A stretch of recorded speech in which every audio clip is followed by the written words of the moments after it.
Bismillahirrahmanirrahim. Assalamualaikum warahmatullahi wabarakatuh. Alhamdulillahirabbil alamin wa bihi nasta'inu ala umurid dunya waddin. Assalatu wassalamu ala asyrafil anbiya'i wal mursalin wa ala alihi wa sahbihi ajma'in. Faqala Allah ta'ala fi kitabihil karim, a'udzu billahi minasyaitonir rajim. Bismillahirrahmanirrahim. Iqra bismi rabbikal ladzi khalaq khalaqal insana min 'alaq. Iqra wa rabbukal akram alladzi 'allama bil qalam 'allamal insana ma lam ya'lam. Wa qala aidan syahrul ramadan alladzi unzila fihi al-Qur'an hudal linnasi wa bayyinatin minal huda wal furqan. Al-ayah amma ba'du. Masyiral hadirin jamaah majelis taklim rahimakumullah yang dirahmati oleh Allah Subhanahu wa taala. Dalam nuansa bulan suci Ramadan tahun ini, marilah kita bersama-sama meningkatkan keimanan dan ketakwaan kita kepada Allah Subhanahu wa taala serta rasa syukur kita kepada Allah Subhanahu wa taala atas segala nikmat yang telah diberikan kepada kita semua. Wa in ta'uddu nikmatallahi la tuhsuha.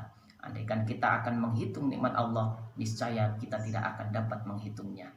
Terutama nikmat iman, Islam, umur panjang, kesempatan dan kesehatan sehingga kita dapat melaksanakan ibadah puasa di tengah-tengah pandemi corona yang melanda negara kita Indonesia khususnya dan dunia umumnya.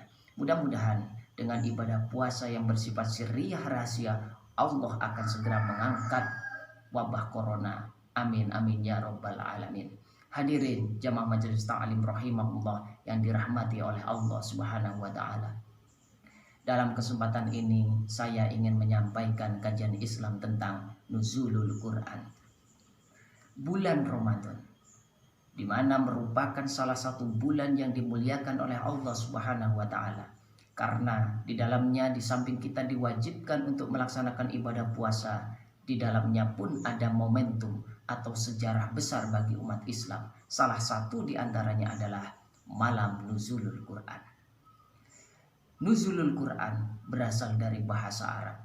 Nuzul berarti turun, sedangkan Al-Quran merupakan wahyu Allah Subhanahu wa taala yang telah diturunkan kepada Nabi Muhammad SAW sebagai mukjizat melalui perantara malaikat Jibril dari Lauhul Mahfuz ke Baitul Izzah langit dunia dengan secara berangsur-angsur selama 22 tahun, 2 bulan 22 hari yang terdiri dari 30 juz, 114 surat dan 6.326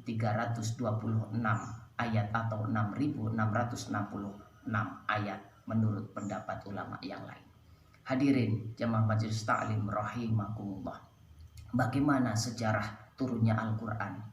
Ada sebuah riwayat tatkala Nabi Muhammad SAW berkholwat di sebuah tempat bernama Gua Hiro atau Jabal Nur, Jabal gunung, Nur cahaya gunung yang bercahaya yang terletak antara 6 kilo dari kota Mekah Al-Mukarramah. Tatkala itu Nabi Muhammad bertahanus, beribadah, berzikir, bertakarub kepada Allah Subhanahu wa taala di dalam gua tersebut. Tepatnya malam 17 Ramadan. Turunlah malaikat Jibril dengan membawa wahyu. Ketika itu malaikat Jibril mendekap Nabi Muhammad, memegangnya erat-erat dan berkata, "Ya Muhammad, Iqra, bacalah." Tapi Nabi Muhammad tidak bisa membaca. Dia mengucapkan, "Ana ummi ya Jibril, saya tidak pandai membaca." Kemudian malaikat Jibril pun melepaskan, mendekapnya kembali untuk yang kedua kalinya. Nabi Muhammad pun masih mengatakan, "Ana ummi ya Jibril, saya tidak dapat membaca." Dan melepaskan kemudian mendekapnya lagi erat-erat sehingga Nabi pun merasa kepayahan. Kemudian turunlah wahyu Allah melalui malaikat Jibril, "Ya Muhammad, Iqra bismi rabbikal ladzi khalaq khalaqal insana min 'alaq. Iqra wa rabbukal akram alladzi 'allama bil qalam 'allamal insana ma lam ya'lam." Ya Muhammad, bacalah dengan menyebut nama Tuhanmu. Dialah Allah yang telah menciptakan manusia dari segumpal darah.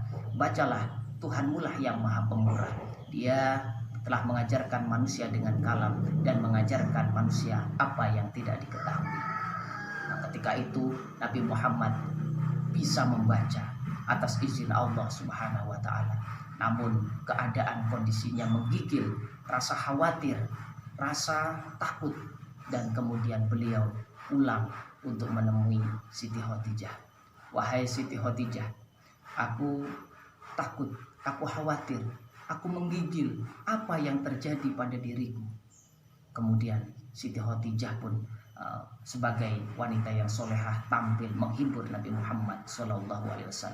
Wahai Rasulullah, Allah tidak akan menghinakan engkau untuk selama-lamanya. Kemudian Siti Khadijah pun menyelimutinya dengan kain yang tebal.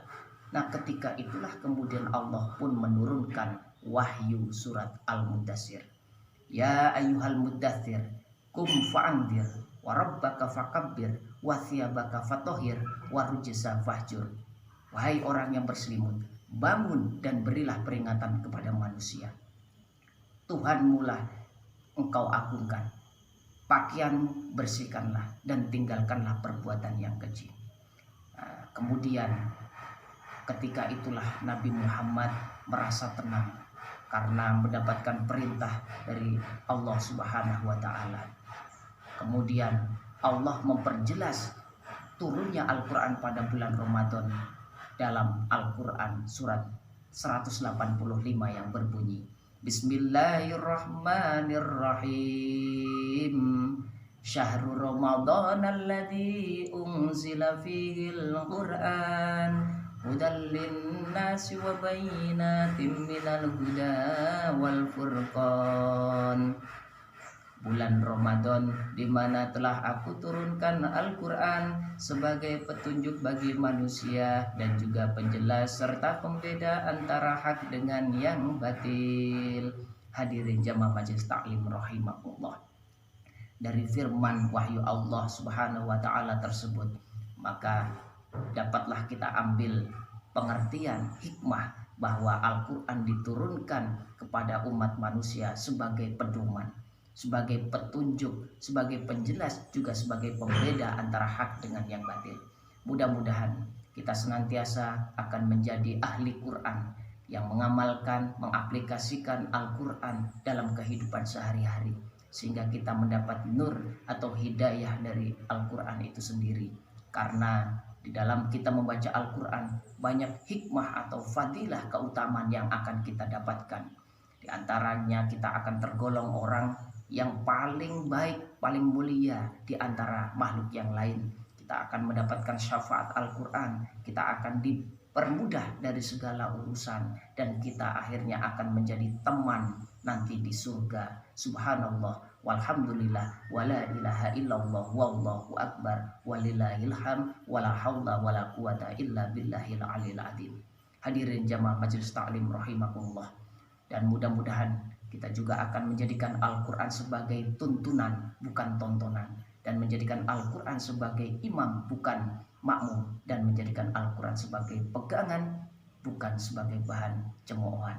Demikianlah yang dapat saya sampaikan. Lebih dan kurangnya saya mohon maaf pada Allah, saya mohon maghfirah. Saya akhiri, wallahul muwaffiq ila aqwamit thoriq. Wassalamualaikum warahmatullahi wabarakatuh.